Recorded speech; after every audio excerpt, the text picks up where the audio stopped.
préparation mentale, ça peut radicalement changer ta manière de vivre, de voir le jeu et surtout tes performances. Du coup, quand je dis que ça a changé ma vie, c'est que quand j'arrivais à l'entraînement, ouais, je faisais la respiration, je gérais ma concentration. Mais dès que je touchais le ballon, il y avait des jours, le toucher, j'étais pas à l'aise. Ça prenait du temps. Des fois, ma main, j'étais un peu tendue. En fait, j'avais pas ma sensation d'être à l'aise. Dès qu'on enchaînait, j'étais pas prêt. Mon jeu était pas prêt. Du coup, je pouvais perdre les ballons plus facilement. Et depuis que je fais ça, ce qui a changé, c'est que déjà, bah, voilà, le travail des bases, ça a travaillé ma concentration. Donc, du coup, j'arrivais déjà à être encore plus concentré avant le début de séance et pas du coup me laisser distraire facilement. Et par la suite, le fait du coup de jeter les balles, avoir cette sensation de toucher sur une balle du coup qui est plus petite, mes doigts, les sensations en fait étaient à l'aise et du coup dès que je prenais la balle, tout de suite j'étais à l'aise et que je pouvais shooter, faire tout ce que je voulais, déjà prêt à jouer.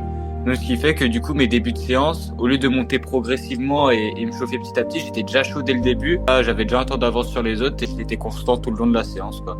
J'ai pas eu depuis ce problème de ouais, je suis pas assez bon aujourd'hui, il faut que je m'échauffe, je monte petit à petit. Non, c'est dire dès le début de séance, on est prêt, on joue et on enchaîne tout et tout se passe bien quoi. Un truc qui bloque, c'est le mental.